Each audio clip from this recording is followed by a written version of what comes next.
Breaking news. Sony Alpha Rumors has leaked a new camera that we expect to see in May. And I think it really could change things for sports and wildlife photographers. I'm going to tell you all about it. But first, I want to thank our sponsor, Squarespace. Squarespace makes any type of website, whether it's your portfolio or a website for your business. You can set it up in just a few clicks. Add some pictures in, add some video, tell a little bit about yourself, set up a store, take online appointments. Just about anything you can imagine can be done incredibly easily at squarespace.com/Tony. Head there now, just set it up completely free, browse through their different templates, make a website that looks really cool. And if you love it, use the coupon code Tony and get 10% off. Thank you, Squarespace, and thank you, SonyAlphaRumors.com.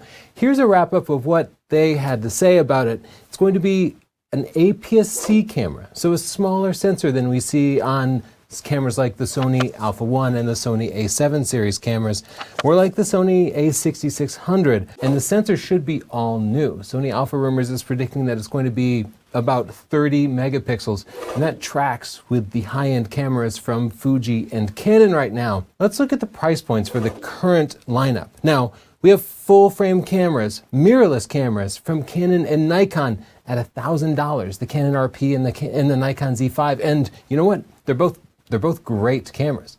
So how can you release a camera with a sensor that's less than half the size at a greater price? Well, Sony already does. The Sony A6600 is $1,200.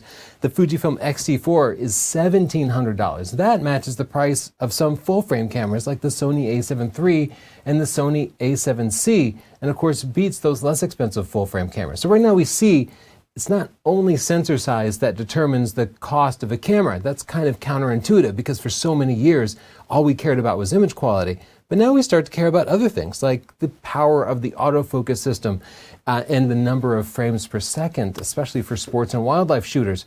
Now, there has been a market segment of powerful, professional APS-C cameras. In 2016, Nikon released the Nikon D500, and it immediately became our top recommendation for sports and wildlife shooters. It's still, in 2021, the camera that we recommend because it has a pro body with dual card slots, weather sealing, and amazing autofocus system and 10 frames per second. It's still an incredibly powerful camera, even 5 years after its release date. The Canon version of that is even older. Neither of these cameras were the biggest sellers, but they had a long life. And I believe they pushed a lot of expensive lens purchases because the people who chose those two bodies were doing sports and wildlife. And those big lenses cost more than other lenses. And those buyers tend to be particularly enthusiastic. Part of the reason Canon and Nikon have been able to charge so much for a professional grade APS-C body is that to people using a telephoto lens who can't get close to their subjects, that additional crop factor is actually a benefit.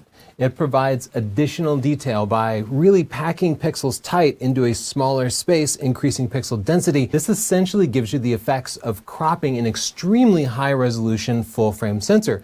For detailed information and examples on how that works, watch this free video at sdp.io/ff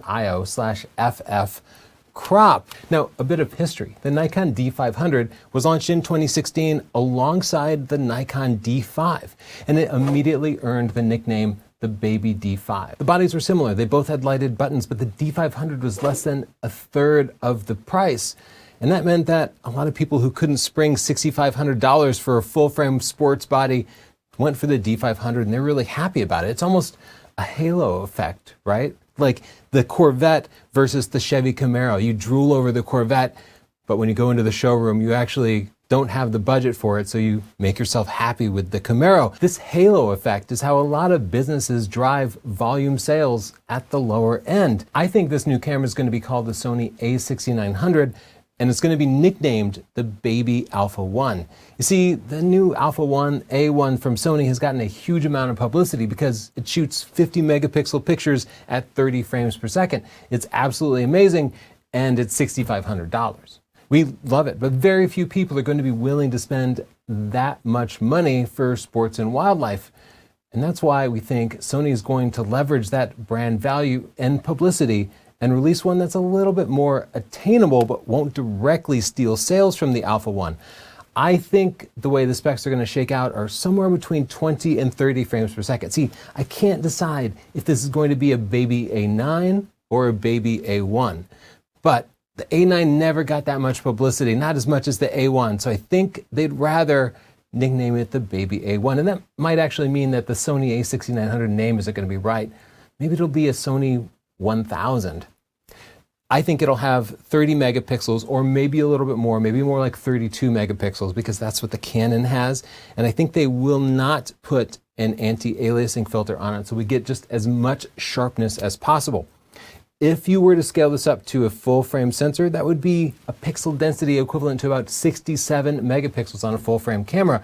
Why would 30 megapixels be equal to 67 megapixels? Well, in wildlife scenarios, you can rarely get close enough to the subject to share a full frame image without cropping. You almost always crop with wildlife. So in those scenarios where you have to crop at least 1.5 times anyway, the APS-C sensor gives you just as good results or better, because all the pixels are packed in the middle where you actually need them. I think Sony will bring some of that low latency A1 technology and put it into this. In fact, they really need to if it's going to be a working sports and wildlife body, because the latency that we've seen from the lower end bodies like the A6400, the A6600 makes it kind of difficult to track fast moving subjects through really big telephoto lenses. I think the sensor will also have a very fast readout, which reduces the rolling shutter effect and allows you to shoot indoors for things like volleyball and basketball that might take place indoors under artificial lights that would show banding on other mirrorless cameras.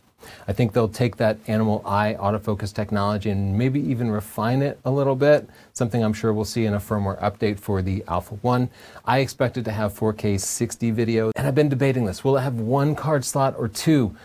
I think if they're putting it into an A6600 body, I think it'll just have one card slot, but I would bet anything that they will upgrade the SD card slot to be the dual CF Express Type A SD card slot that we see in the more recent Sony cameras, because you would really need to put in a CF Express Type A card there to keep the camera from buffering too much at these high frame rates. Sony Alpha Rumors is suggesting that this is going to be in a Sony a6600 body, but I think that's a mistake. I think Sony should put it into an Alpha 1 body, because these little bodies are just too small to support a big lens. It feels unbalanced.